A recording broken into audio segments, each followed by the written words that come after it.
Did you think that I would be back so soon? Maybe you did, maybe you didn't. Maybe you didn't think about me at all. That's okay. Well, following up on the reboot announcement earlier this week, I have my first Real Estate Roundup this summer, and I'd like to introduce a bit of a new format. First and foremost, I want to go through a little bit of what's been happening recently, and then I want to take you out to actually tour a home together. While it might seem like prices have been endlessly climbing, there is growing evidence that it may be leveling off a little bit. I wouldn't expect a large dip anytime soon, but you can probably rest a little more comfortably now that prices aren't going to continue surging the way that they have for 3 years. It's been insane what kind of growth you've seen. Most people are actually looking to leave King County right now in favor of Pierce County and Snohomish, which is where we're reporting from. And you know, one thing I did think was interesting that actually came in the mail for me with the Realtor magazine is, and I'm going to read it from you, is that accessory dwelling units may be the answer when affordable housing is scarce. So an accessory dwelling unit would be anything in the backyard, something that you might know is a mother-in-law unit. Maybe that's something that's in the basement of the home. But basically, we're going back, I think, to a place in time where it's common to live with additional family members or friends, and having your own single-family home might not be exactly what everybody does. If you need extra help paying for the mortgage, then it might be an accessory dwelling unit kind of thing. As a result, these sort of homes on the market are really popular. The second thing that I want to go through today is an actual tour of a home out in the field. So you might notice by now that this roundup is going to be a little bit longer. That's going to be typical here. I think there's an audience for it, and I think that if we can have some fun while we're doing it, then it'll justify the 4 minutes that you spend watching this. So I want to take you now to Rucker Hill. Let's hop in the car and go.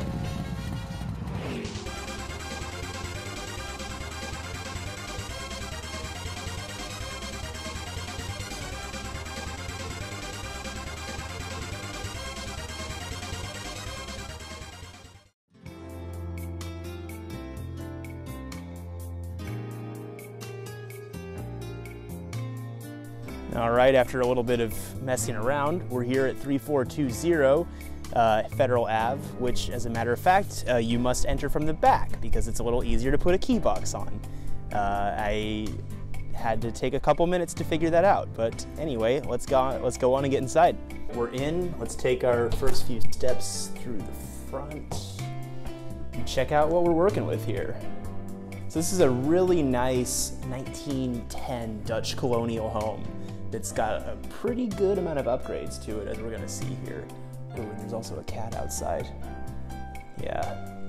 He does not come with the property, actually. And of course, we always wanna make sure that we leave a card so they know who is hanging out here. Just getting a bit more of a full look here, you can see that they've really presented this place nicely. There's some nice old hardwood floors in here mixed in with the remodeling. You can see the table in the background set up. Even though I knew that this home was vacant, I actually had to double check and make sure that I wasn't about to walk into somebody having dinner, which is why I had to call the listing agent, and I was like, yeah, just want to double check with you. This is vacant, right? Like, you never want to be the guy who pops up and goes, oh, hi, I'm a real estate agent. And they're like, oh, hi, we're having dinner, get out. I think it's time maybe we head upstairs.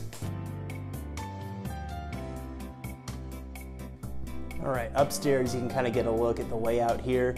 Now, this is on Rucker Hill, and I hadn't mentioned that yet, but if you're familiar at all with Everett's historic neighborhoods, Rucker Hill is one of the most prominent, and it's situated looking over the Puget Sound. It's really beautiful. There's plenty of space in here. This is a 3-bed and 2 full bath home.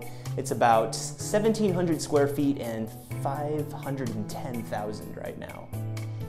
Kids room. And then the master here as well. You can see the view from the master, looks out over the sound. You also don't usually see these claw-footed bathtubs, and I have to admit, this might be the first one I've ever seen that I actually halfway like. I'm typically not a fan of the claw-foot style. I'm gonna do a little sweep through the kitchen once more. Beautiful stainless steel, and you've got the gas burners, of course. Before we wrap things up, I just wanted you to check out this beautiful deck patio area and see these benches that they've put here. Really nice area to sit. They've got a little shed out in the back. There's a lot of good here. This is a beautiful house. And if you've ever thought about being on Rucker Hill, it seems like a really good opportunity. And I think we're gonna say that's officially gonna do it for this roundup and this home tour. So we'll call that good for today. Thanks for joining today. Really hope you enjoyed this real estate roundup. It's good to be back. Good to be in front of the camera and doing something a little bit more fresh. So if you'd like to see more of this, please like the Facebook page. You will be getting updates from it. And if you have any questions at all real estate wise, if you're interested in this home or you're looking around for something or looking to sell yours, you can get in touch with me and I will dispense any and all information that I have. So have a great week out there and we'll see you next time.